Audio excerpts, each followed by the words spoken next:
Hello, good evening to all. Today is the public sharing of the 10th, January 10th, 2026. How was the work with the symbols? We have done it more than once. Well, the impulse of today is be still, which is an impulse we have heard a million times, in many lifetimes. Since always, the great guides and masters of humanity have always guided the human consciousness to an attitude that is close to each one of us, which is be still. But being in the incarnation, this is not so simple as we will see today. Many interesting questions have come, which will help to build this climate of impulse of today. And those who have questions and suggestion of themes, you can put in the chat, and throughout the months we can include them. Someone is asking if we can understand that we are always beginning. Yes, in reality, the universe was created for the expression of an infinite thought, the expression of beauty, harmony, order, unity. And for this to happen in our scope, which is the scope of manifestation in the physical world even, it is necessary to have a continuous renewal, a continuous restart, because we have to remember that matter has a tendency to inertia, not moral inertia or opinion about inertia, but inertia is a quality of matter, something that is inherent to matter. It tends to crystallize both in form as well as in circuits and density, atomic way. It tends to stability because it was created for this also partially. The thing is that in this chemistry, in this metabolism of the universe that we are experiencing in our existence at this moment, there is an interaction with the essence, with that which is immaterial, with immaterial energies as we'll see today. And this promotes a sort of air. It makes circulate in dense matter that which should renew it and allow for it to have, for a continuous restart to exist. This is important because negative forces, we should remember that retrograde forces are the forces of the universe, are blind forces. They don't have vision of the evolutionary plan. They don't know where they must reach as forces, and therefore they work individually. They work in a way that is dissociated from a whole, and they work in the human consciousness so that polarizing in the human ego, they can promote this whole dissociation that we experience today. So these negative forces gradually permeate matter as a whole and tend to be crystallized, and using this matter to confirm their values and principles, which are chaos, dissociation, separateness, conflict, blindness before a higher goal. This gradually generates this whole situation of accommodation and inertia. So if we should be in this impulse of renewal every day, nature shows us this. And a difficulty we have before renewal and restart is our mind, our concrete mind. Because it is based in a previous experience, it tends to repeat that which worked out in its interpretation and tends to avoid that which didn't work out. Because as there was an impulse to transformation there, it may interpret as something negative.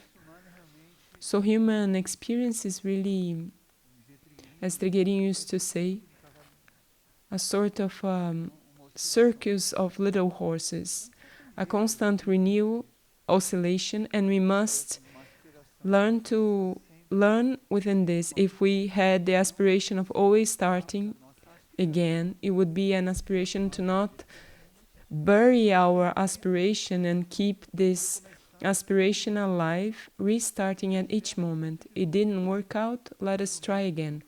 Maybe the method was not correct or it was not the moment. Because these forces also want to convince us that we are on the wrong path, that there is no higher life, that we are only physical beings, and that we only express this incarnation to the most because this is the only thing that exists, and that we are this that we see in the mirror. So it's an important question. A detail here is that we will never begin from the same point. This is very important. We never begin from the same point. Although it may seem like we wake up and say, oh, again. It's never from the same point. So consider this. Let us open this place in the consciousness. Where is the impulse coming from? What stimulates me? What brings enthusiasm to me? What is my aspiration? But the context, no, put the context aside. This is something karmic and this is not fixed. Our aspiration should be born from our inner worlds. Our inner worlds deal with other laws. These laws count on other helps that we don't know yet. So it's a different path, a different trajectory. The evolutionary path doesn't have much to do with the human path. So someone is asking, the search for being and doing something toward the purpose of God, as they know in some religious lines, is important. Is it important? See, first of all, this is a very particular language, the purpose of God. There is a one thought, an impulse that comes from a very mysterious region, which we call God. And this does have a purpose through cycles depending on the sort of universe and world we are dealing with. So there are inanimate universes where a degree of maturing exists, which is like that there is a likeness with the one thought. In this inanimate universe, there are consciousnesses that are very close to totality. So to this level of consciousness, to live the purpose means one thing. In the evolutionary universes, where there is growth, evolution, expansion, to come to know the purpose is only possible through the evolutionary plan, which are stages, phases, or cycle through which the purpose can be partially known. Partially because as they are universes in evolution, it's not the moment yet to have the vision of a whole. It wouldn't make sense. Their consciousness would not be able to understand. It's like a child. We have to explain to a child a bill plan of a company. The child doesn't have any elements to understand this. They may understand the simple maths because this is their age. This is an analogy. So it depends on the awakening of the consciousness, this relationship with the purpose. Now, humanity as a whole lives a very particular situation, which we'll see in a question here today about anxiety. If anxiety is also spiritual. Today we are in a pressure, which is a pressure that is upon the consciousness of the planet. So the consciousness of the planet is experiencing an impulse for a considerable expansion, and this reflects upon everything that is in the scope and within the evolution of this consciousness.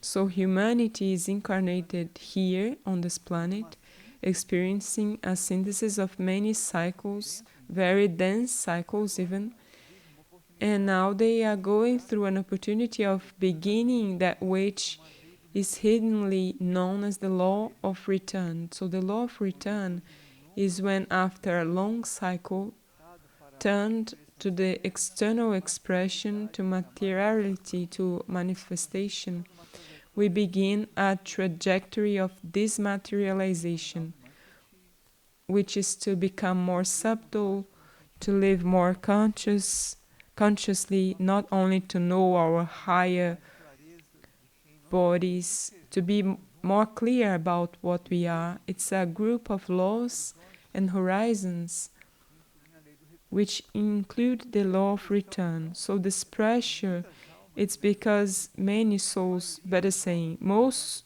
incarnated souls today, and those that are still in the astral and mental planes of the planet, disincarnated but still in the consciousness of the planet, make pressure, on the other hand, to conclude their material experiences on a planet like this. Can you follow?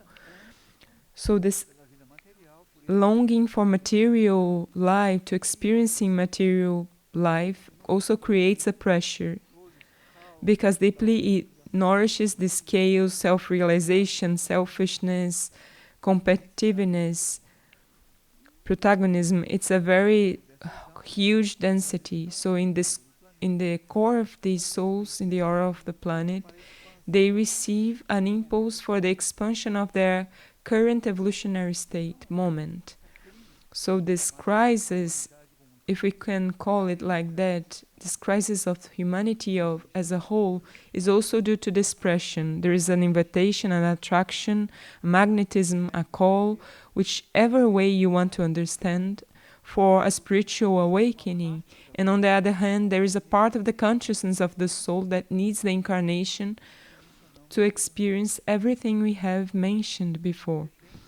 So it depends on the evolutionary level, this subject of relationship with the purpose. So a good part of us searches for a spiritual life or a higher truth, whichever way you want to call it, experience a process of oscillation between these two situations, because the soul could have an age, a certain degree of maturing, accumulation of experiences on this planet, and even have had, between an incarnation and another, impulses from other worlds, other sorts of experiences, even human experiences, and at the same time be in need to conclude their human experience. So this creates a considerable pressure in the inner consciousness. So imagine this pressure on the human consciousness generates oscillation. So we know that in this time of transition, this preparation for a more acute moment of transition, it is as if everything were allowed on the material plane. So everything is allowed, is available, let us say. When you get a technology, phone, computer, you enter the internet, you can access divine contents as well as contents of the other side. I'm not going to name this. So we oscillate in this, and in this stream, in these two extremes, there are many things, and each one has the freedom to make their choices of what they contact and assume the consequences of this, even if it's a little unconsciously, what goes behind that which we have contact with. What is behind those things influences us much more than what we think we are contacting. So it's not, so this will be in our bill, not some as a punishment, but something in the universe, because our inner worlds assumed to be here in this time, precisely to live all of this, to experience this oscillation, and eventually finalize its process of definition. So we have to look at this with neutrality and discernment, and most importantly, take care of our own process. Ask ourselves, how am I before this? How am I before this? With my relationship, what is my relationship with all of this? How is my oscillation and interest for the purpose? And from there, all preparatory pieces of information, teenagers or adults of the spiritual path, will come from outside and inside to help us in this trajectory. Very good. Very well. Here someone is asking, for sure someone who is more connected to religious movements, can we say that divine justice is beginning to act? In reality, the Christ had said more than 2,000 years ago that he was coming to bring the law. He was not coming to bring peace, as we mentally, humanly, and emotionally conceive. He came to bring the law.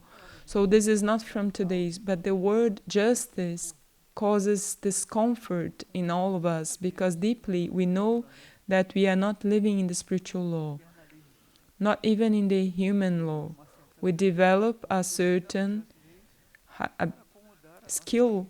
We go around the laws to live our human experience. Is it this positive or negative? We are not here to be judges. We are here just studying a point. So as we don't align ourselves, we don't surrender, we don't dedicate deeply to experience the laws, we don't know how much the spiritual law could raise us from this confusion of today. We don't live the law, so we cannot say that the law has not acted. We don't know, we don't live the law. So it would be unfair to say that a law doesn't work. We don't live the law, so it doesn't work for us, because we don't get the key and open the door. So we judge that the key doesn't open the door. So it doesn't work like this. Going back to the question, in reality, justice, mercy, forgiveness, compassion are groups of values or Christic principles that coexist. They are divided mentally and conceptually for our understanding, but as Christic impulse, it is the same thing. And justice is an energy of precision, of balance. Something is just when it corresponds within a context, isn't it?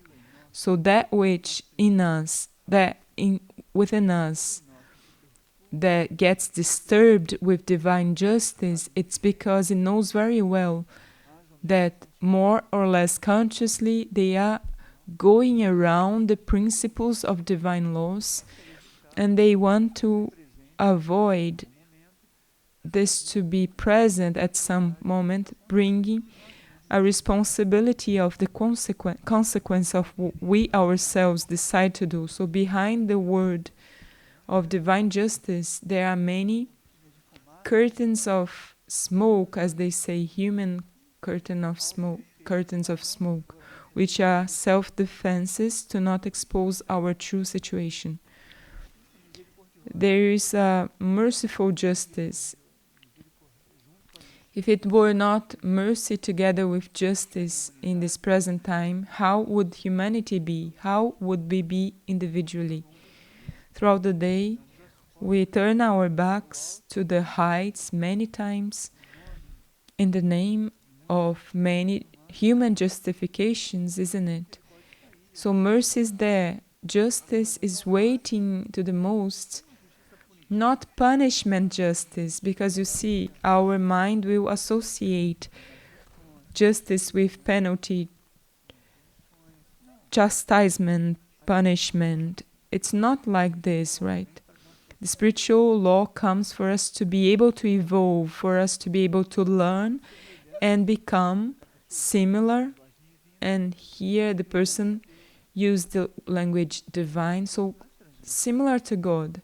So God is not transgressor. The one consciousness is not transgressor. He creates it for us to be able to learn through the law of karma, which is a law of cause and effect, that one day, at some point, we will find the result of something we began one day, either being concretized or not. So justice is also this harmony, for us to be able to have the opportunity of seeing what we have caused. This is not punishment.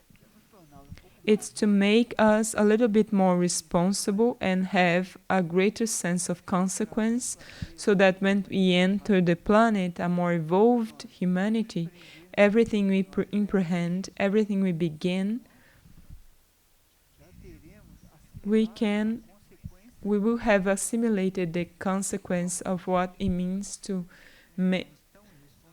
to have an initiative. We won't be so irresponsible and blind that we materialize so many negative things. We collaborate on the scales and we think that mercy will resolve this. Yes, it is resolving, postponing the cycle of learning experience of humanity. So these concepts are not emotional. Mercy is not a posture, emotional posture of a higher hierarchy. It's a law.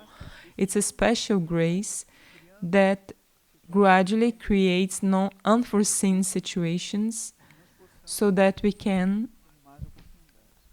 have more opportunities. So all of this coexists. It's something within the thought of Christic energy. Now, a small test, and each one will observe their own reaction. And as reaction doesn't go through control, it's easy for each one to see their own reaction. When demand mercy from others, this shows, I don't say our discontrol, but our lack of knowledge about this energy. Because you see, how can we demand mercy or judge that others are not merciful? What do we know from within others? So as I want to demand mercy from others without being merciful, being a judge, do you see how it is? We want to live just judging the lack of mercy of others. Do you see how this incongruent? So in this superficiality we are struggling. We justify everything. This is pride. This is a capital energy which has a very profound root. So you put makeup.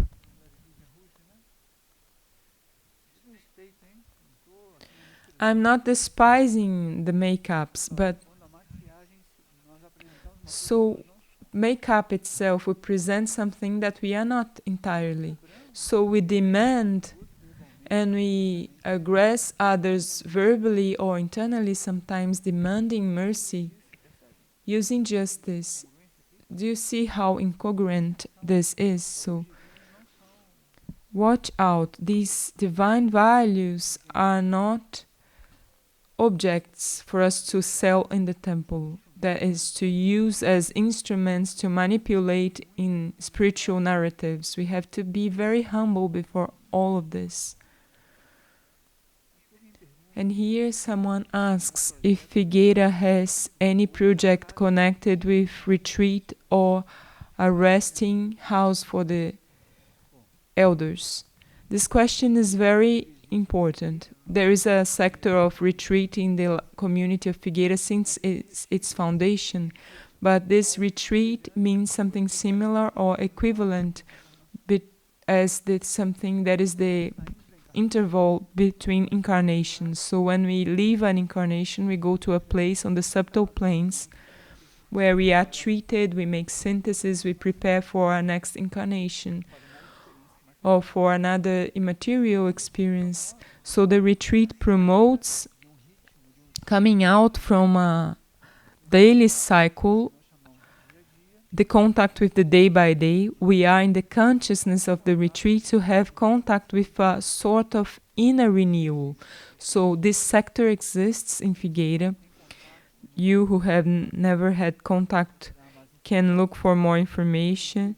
This is carried out through interviews with conditions that are criteria established. So this is an answer. So the retreat is very important because it represents or should be the equivalent to an experience between one incarnation and the other, given the due proportions. Because if you go to the retreat and watch movies and use Instagram, and I'm not in retreat, so you have to leave a certain sort of stimuli and enter this inner environment. This has a cycle, a time. This is even accompanied accompanied. There is isn't a guideline for this, and you should come renewed after the retreat, just like in the interval between incarnations. I repeat, given the due proportion. Now, about a home for the elders, no, we don't have this perspective. We understand we have this sector of the elders in the federation, and we see it as a stage of maturing of our consciousness, of maturity and synthesis that has its particularities. We are putting a lot of attention, energy, and love in this. We don't think that this should be a place for isolate people. I'm sorry about the word, but something that is more comfortable for humanity as a whole. We don't see in this way. We see as a stage of the incarnation that needs a lot of attention so that the incarnation may be concluded, making an evolutionary synthesis that this experience of life is shared with the younger beings and so on. So, not a resting house. Up to this moment, we haven't identified this archetype within the work we represent, but we are putting energy in the theme of giving attention to the elders, which we call conscious maturing. So we avoid analogy with terms that do not collaborate with that which exists as potential of growth of the consciousness. Well,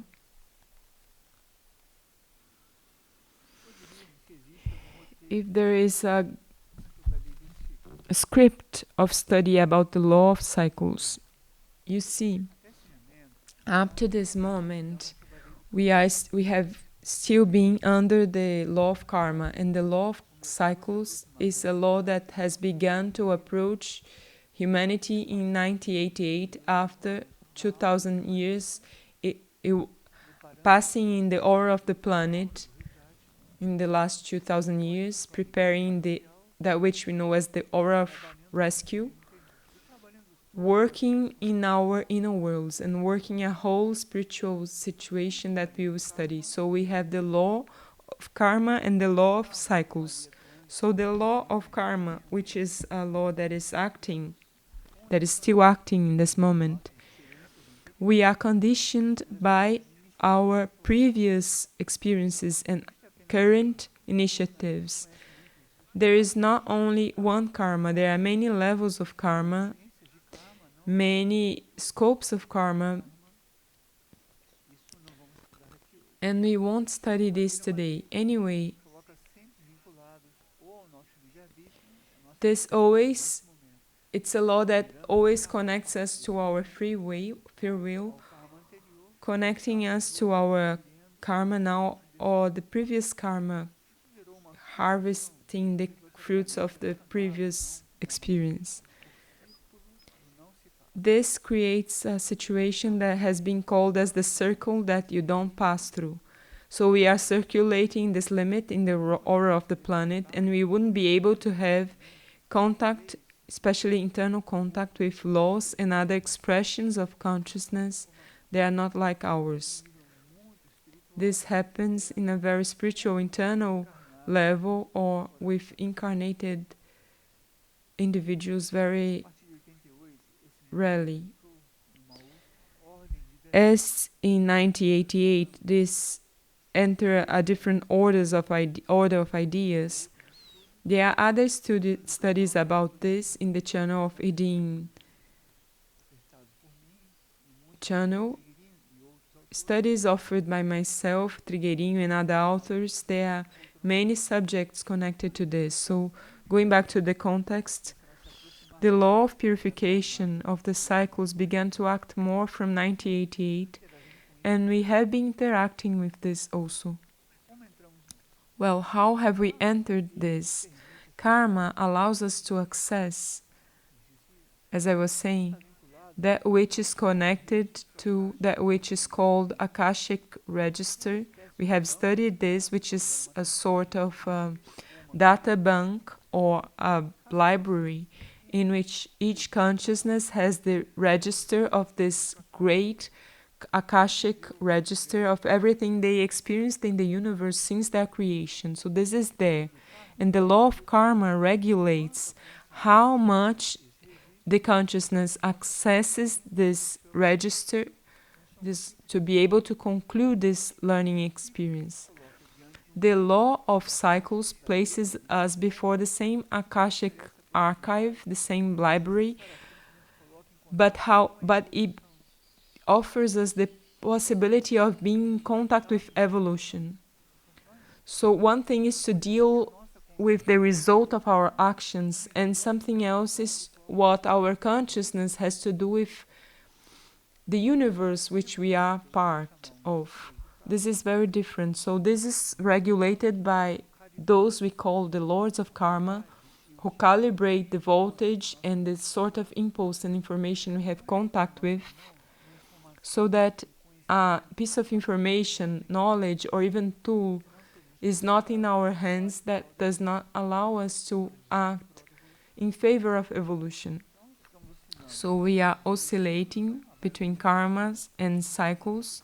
Most people are just struggling in the law of karma, and in our inner worlds, from our soul to above, have contact with the law of cycles, and we begin to these nuclei begin to interact with this law. So see in esoteric glossary 8 of 1988, or law of cycles.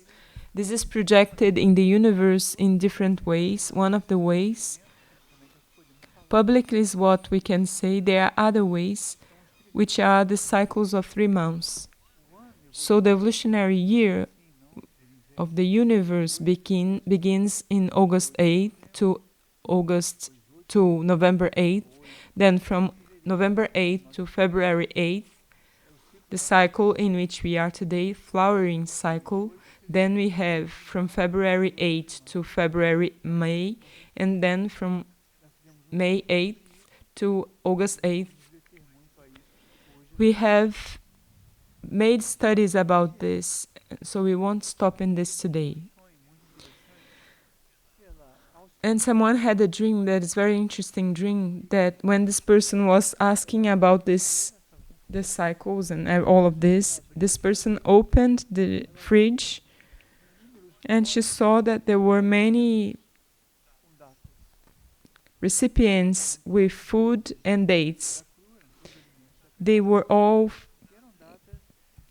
recipients of food prepared, not raw, with tags. All of them with tags and dates. She knew that they were dates, but she couldn't understand. The same person who asked this question. So this could mean for you precisely the theme of karma law, the law of karma. Oftentimes we access records that we don't even know when it began, a date that we cannot even understand when it began. And karma is this warmed up food. Food that was made long ago. You get it from the fridge, you warm it up, you put some oil, some spice, and you eat as it was something new. This is how the law of karma works. I'm not despising the law of karma. All the opposite. It's the law that still rules good part of our learning experience. The point is that our attitude before of this is not correct. We are just warming up this experience. And we are not looking for a way to recreate this or to enter a different law, a different process. For sure, it's not a fridge, or if it's a fridge, the symbol of something that keeps as our Akashic register. It's for something else, an impulse, a potential that all of us have to apply it for evolution. Very well.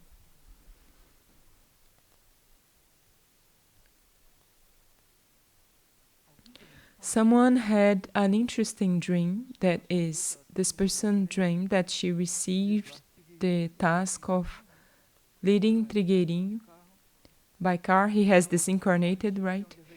So to take Trigueirinho to the sharing place where there was a big public. So she was going to sit on the driver's place, and he went before and he got the key and he said that he was going to drive. So he stopped in the first place available, and she questioned him, saying that this was not the parking lot. In silence, he didn't say anything, and he went to pay for the ticket in the place that was there to pay. He came back with the value necessary, and again she questioned, saying that it was very expensive. Again, without saying anything, he put his hand in his pocket. It was a brown cloth, and he took the value and went to pay for the ticket. At this moment, when he was doing this gesture to get the money from his pocket, she looks beside and she saw that there was a veranda with a swing chair.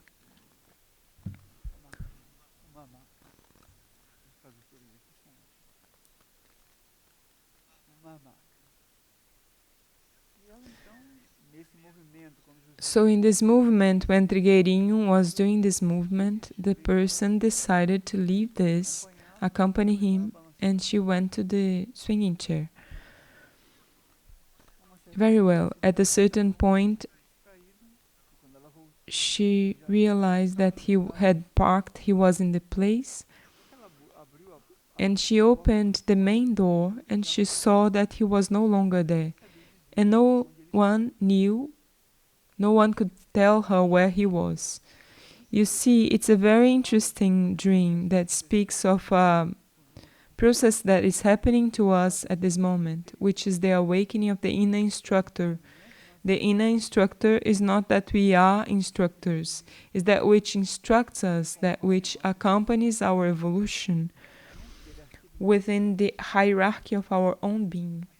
So just as there is the planetary logos, there is the instructor of the world and the lord of the world, hierarchical levels which are very abstract for our minds. One day we could do a sharing only about this, but they are very abstract. So within this line of formation of our inner world and our consciousness, there is the instructor of the world, and this accompany our inner world, so that through movements like this of sharing experiences, teachings, impulses, and all of this, we can seek within ourselves that which we need, because the instruction happens within us through this process that we are mentioning here. So going back to the dream, Trigueirinho here symbolized this inner instructor, and when the person was going to to drive the vehicle for a public work, and he is the one who drives. Who has to lead the person is the instructor, not the person herself. She resisted a little bit and questioned again. When the instructor, who is a symbol, Trigueirinho is here the symbol of instructor, he reaches the point of this inner place within us. She questioned again, and she decided to go to the swinging chair. It's very much the symbol of humanity. The instructor within us makes the initiative, leads us to the place where the instruction will take place. I'm referring to the inner process. And as always, our human consciousness looks for this place of comfort. The swinging chair is a symbol of comfort. We are asleep and then we sleep. The instructor is there waiting for us. And when we go back to this, it's a moment in the dream we lose the context. We miss the context. We are no longer there, and we are alone. So this is an important symbol because it warns us reminds us of this process of inner instruction, which doesn't mean, obviously, that we are going to despise what comes from outside of us. Everything that comes to us also comes as an element that should help in this inner search. The true movement of instruction on the planet, the channel of instruction as we normally mention, we know that it is correct, or it serves evolutionarily when it follows our inner search, when the process is very much from outside to inside, with many answers, rules, conditionings, there is very limiting. This is not the process of humanity today. And however instructions, practical experiences are shared, today the hierarchy of instruction, which is spiritual lineage, is working to suscitate in us this love for knowledge, for evolution, and at a certain point this bridge is created externally. So that at a certain point it may lead us to an inner instructor. This is a very symbolic dream. And here two people ask for help. They say that someone says that in another sharing I mentioned about this, because we never know our limit. So it's not an answer to this person, but a response to our human consciousness. So this person says that she's really desperate. She has tried everything. She hears voices. She feels she's persecuted. It seems like the objects are threatening her. She even has stopped going to the streets. So you see how these negative forces are coward, how violent they are, and they even asphyxiate human consciousness.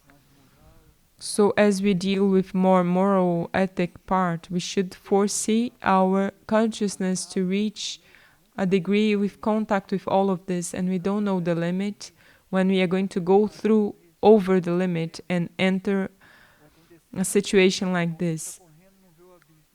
So it's like someone who is running and doesn't see the abyss, you see?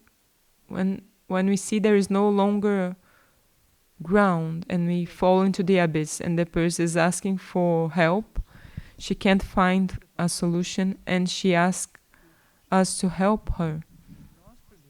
You see, myself, first of all, and then the work of the Federation as a whole.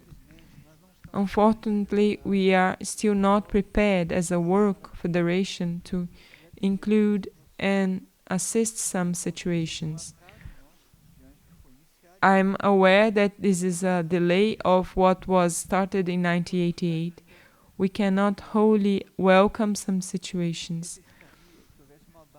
This is why there would be a need for such a stable foundation, an inner unity of the group that is so consistent that any dissociation that enters the aura of the group in some way would be absorbed, would go through a process of deactivation and then reconstruction, and within the karma of each individual go through a new opportunity. This is very possible to be understood. Now the help that we can propose is that we can have more contact with nature. It is perfectly understandable that the noises from the outside, the streets, the colors, technology, demands really disturb. It's very understandable that the psyches get very fragile, not a moral fragility, it's a situation. And then from there, this high degree of sensibility promotes a situation of wanting to avoid. But when you go through this isolation, a different situation emerges, and you will be disturbed etherically, emotionally, and mentally. So what helps a lot is to be in contact with nature. So if you have conditions to go to a park, a beach, the woods, it doesn't have to be something spectacular. Nature has a great capacity of renewal because they are in contact with the universe, either we believe or not. Etherically, the natural environments are more decompressed, so it promotes a considerable energetic renewal. So this itself will help you. And if you feel affinity, or if you feel within yourself, even if your mind says the opposite, if there is love in your heart, ask if it's not the moment to adopt an animal, not for the animal to compensate all of this, but so that he may activate much love,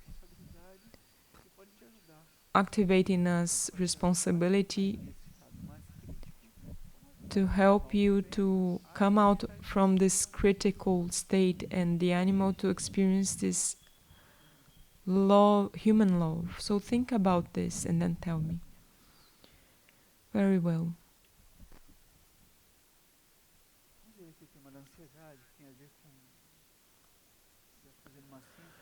So let's see the theme of anxiety with be still, because deeply everything we have said so far prepare this point to be still. Our mental, emotional restlessness promotes a true dissociation that does not allow us to live all of this that is evolutionary, which we have been talking about, which is oftentimes there before us. But the agitation, it is as if we had a glass, the water is pure, but there, in the bottom, there is something that makes the water blurry. But we don't allow ourselves to be still. We agitate ourselves, believing that this will nourish something in us. Of course, this is part of our learning experience. It's inevitable. We are incarnated. We have to act, interact, and live together, but we have to discern. Going back to that previous point, what is our aspiration? What do I want to live? What sort of life, information do I bring to within myself? And why do I continue to have contact with pieces of information that do not nourish this? Why does it continue to have strength? Do not be afraid of asking this question. Some negative feeling could emerge. These are the forces of chaos. Look at them calmly. Continue to be still. This has no more. It doesn't have more strength than the God within you, the light within you. Don't believe that it has, because it doesn't. So, the person here is asking to complement. If we can spiritually have more elements about anxiety. This person is seeing herself in this anxiety. We can see this from many perspectives, from many different perspectives. And one of the perspectives that we don't usually consider is our constitution regarding the rays. So there are many rays in the universe. Rays are impulses, emanations that come from an origin, that permeate this emanation with a characteristic guided by laws which create a contour of our external expression. So in this context here, in our material life, we know today 7 material rays. We have broad information about this in the channel of Irdin, both in audios as well as in books. In the esoteric glossary, it can be found in a more synthetic way. So from the perspective of the rays, each one of us is formed with more than one ray, And depending on the expression of the ray that composes us, we will experience anxiety. And besides this, as I was saying in the beginning of the sharing, the lecture, this whole moment that humanity experiences this pressure in the moment of transition to the law of return, to go back to look for our origin, our spiritual origin. This creates a pressure and generates that which we know as anxiety. We know that there is a pressure, we feel there is an expectation, both from within us as well as from somewhere in the universe. So this causes anxiety, this causes a feeling that something is waiting for an answer from us. So this is an evolutionary experience. This is just a chemistry, a metabolism. We're just observing something that could be compared to a chemical reaction. And depending on the elements of this chemical reaction will be the metabolism and the result of all of this. So we have 7 rays, and depending on the ray that conforms our consciousness, when some sort of impulse comes of everything that is evolutionary, as we have talked today, our nature, that is a filter, filters this impulse, interprets this impulse, and eventually will express with a manifestation of anxiety depending on their nature. So this is not a chart. Eventually, some examples here. It's not a chart. Take note, so I'm this and that. No, it's not this. We are just enriching our process of knowledge so that we may know that this exists. So, for example, when the first ray, which is the ray of willpower, which is a very particular energy, it's an energy that is not mature in current humanity. Therefore, very few beings have the first ray genuinely, in a genuine way. And when they have, normally it is in the soul or the spirit. When it is in the personality, it's very mixture with the character. And as it has to do with the theme of will that all of us have, it's very common that anxiety, when it finds the first ray less mature, it will be translated into anxiety to manifest personal will. So when personal will is very premature, precipitate, very impulsive, it could be finding this higher impulse could be find when crossing some place where there is the first ray in us. It could be modified. We could interpret as anxiety to manifest personal will, and in this way walk toward self-affirmation, which is not wholly the spiritual goal of a human being today. Self-affirmation is in the basis of the spine, this basic chakra, the first chakra of elevation of the system, chakras to the right conscious, as we have thought about, reflected about in the last sharing. We even had made an exercise to stimulate the process of the energy, so this can be interpreted like this. This pressure of higher will, where we come from and where we should go, could be interpreted or filtered by our personality, and there this anxiety could manifest as a personal will. Today we don't have a possibility to see all the rays, because we have to see other shades of the theme of the energy of anxiety, with something very important.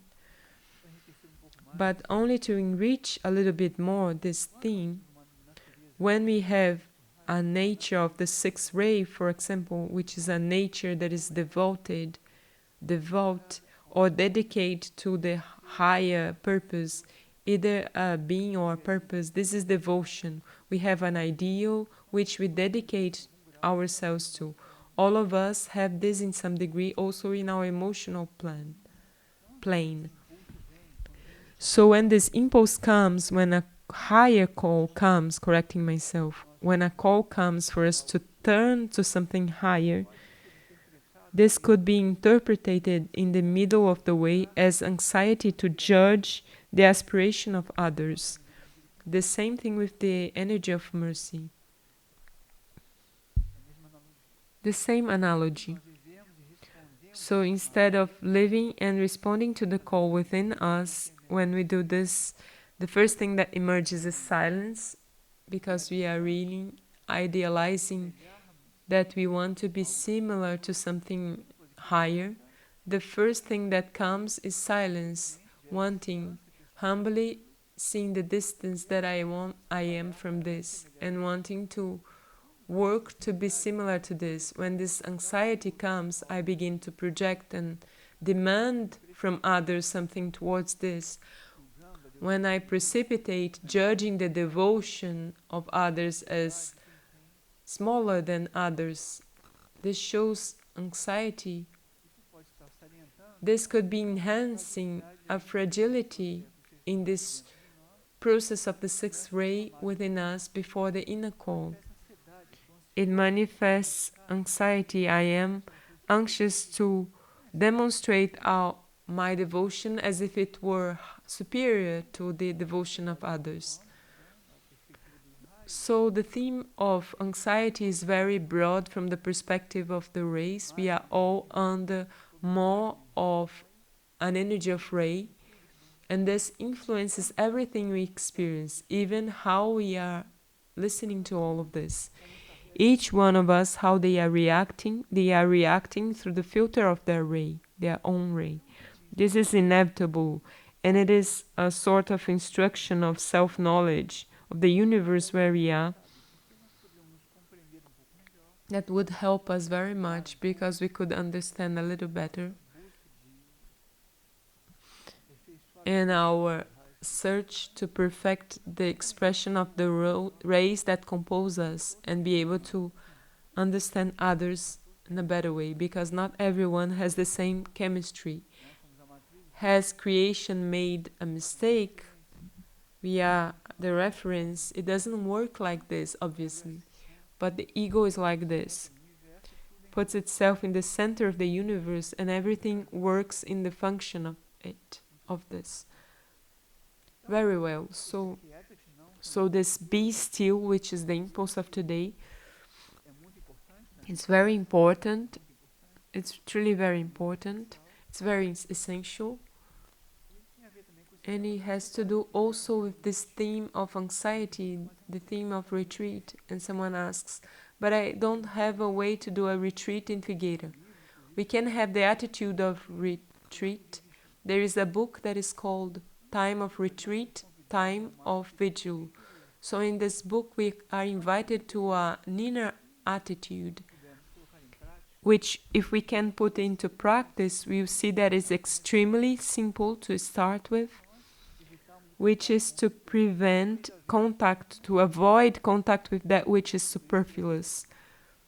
This so is very simple, because that which is superfluous nourishes in us that which is not important. So we go to a library, the whole contact turns into something that is superfluous. But as we have lived this, it comes back and we nourish this past cycle. And we don't have time to stop for 15 minutes to pray or to work with the symbols. The last day, in the last sharing, we did this work for 18 minutes. Oh, I don't have time. We see pieces of information that has nothing to do with all of this for much more than 18 minutes. So be in retreat or withdraw from all of this is to love this evolutionary process and ask ourselves, have I been born to live everything that humanity is experiencing today? Have I been born for this? Self-realization, material possessions, to be a protagonist, to be famous? Have I been born for this? Have I been born to survive or to live? But I need to have food put food on the table. Yes, all of us in different ways. But if we are called and we are sitting here listening to this, we haven't left the sharing yet. It's because we are looking for something higher. So we can organize our lives, our moments, to have a time for our consciousness, to remain in that which is essential, and not stay longer than it is needed, or putting their own consciousness in things that are mechanical. See, I work 12 hours a day. While you are working, do your best in your profession, while your consciousness, which is deep there, looking in perspective. Next year we will publish a video about this looking perspective. So in perspective, I'm working there with whatever it is. Doesn't matter how complex it is. My inner consciousness keeps itself holding or sustaining the flame of search.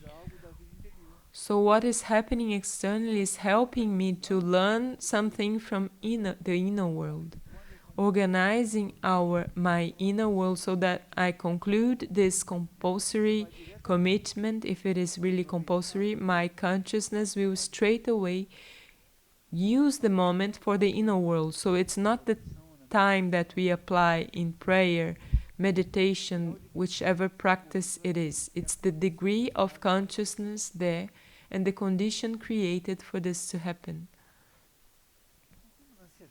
The theme of anxiety has much to do with this quietness for the following.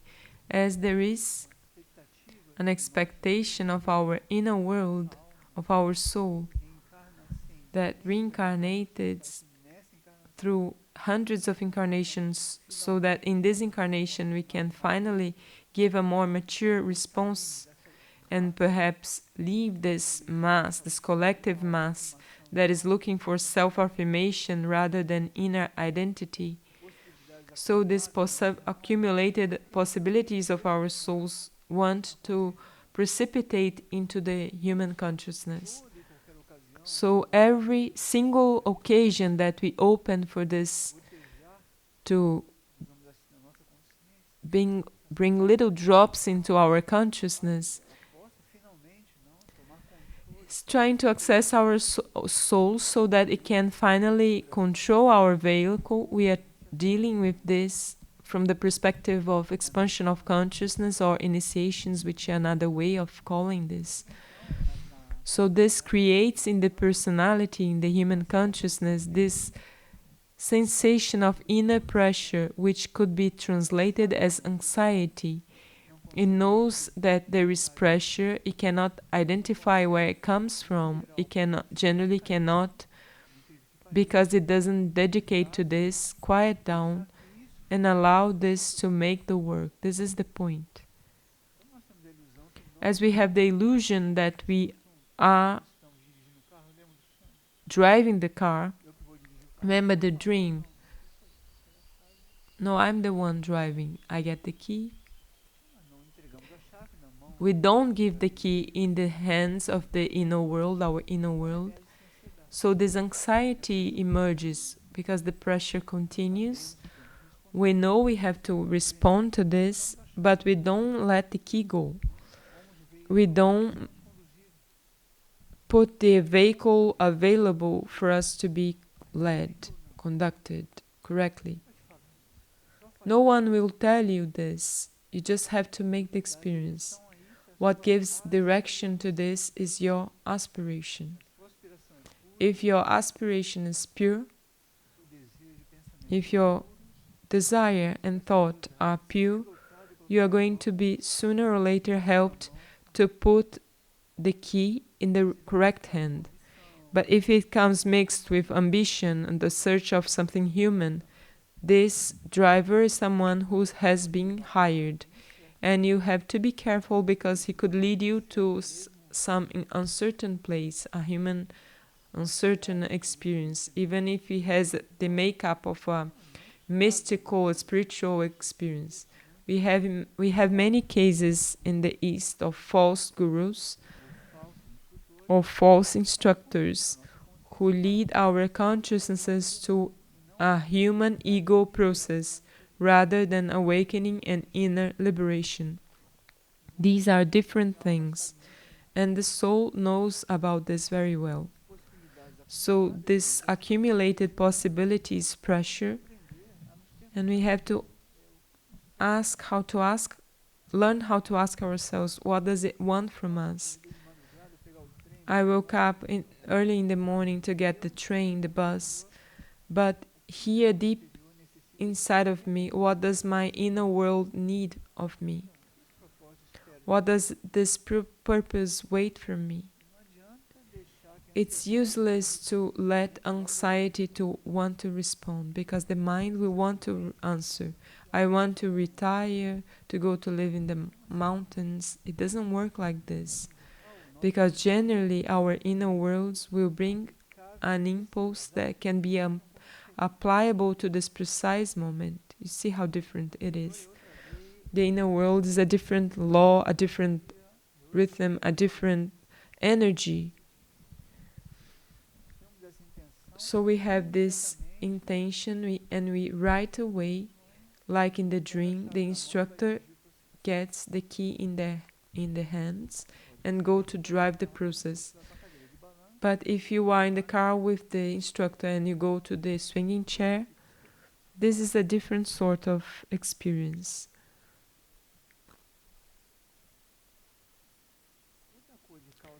Something else that causes a lot of anxiety to conclude the sharing, the lecture, is that we are very much in the collective consciousness, and this collective consciousness pressures the mental field very much. Have you felt pressured by a collective human matter? This is very coward, you see. I'm going to give an example of this cowardice. People who don't have resources to put food for their children as they would like, and they are pressured to buy a Easter egg or a Christmas gift. I'm not saying what the dates, celebration dates mean. I'm referring to the cowardice of the collective consciousness to not enhance the symbol of the celebration and push the collective consciousness to something that is purely commercial, let us say. So people are pushed to have a hair color that they don't have, an expression that they don't have, a height that they don't have, a body that they don't have. They push here and there and put the belt to be what they are not. This is the opposite of universal life. If we want to continue pressured by this and be anxious, or we want to be what we are not, which is not to stop taking care of oneself. It's the opposite. It's to take care in the best way possible. I am as I am. And I want to improve. I want to be more harmonious. I will work for this. But having aspiration as a guide, as a direction, this inner search, and not follow a collective pressure. Today, humanity has even created that which called influencers.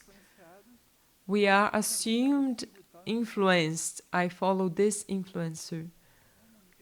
So the inner world It's just like this. I'm not just judging. There are many of those who are called influencers who have positive and useful contents. But we should be careful that this will always coincide with our inner search, and we should not be confused. Because this is truly very corrosive and removes something that is called authenticity, something that is born from within us, and we begin to follow that which is fashionable. I get a picture from the 40s, the 50s, then 60s, and we follow that which is fashionable year after year. Do we want this, the collective mass, or we are in this channel of evolutionary content searching something else? So if it's something different, let us quiet, be still, turn inwards, and be there available. We have to learn the language of this, which is not the same language as the language of social networks. It's a different law, and this is why this is offered here. We had a very interesting question here about the theme of the children, but we are going to leave this for the next occasion. So next sharing will be on the 24th in 15 days.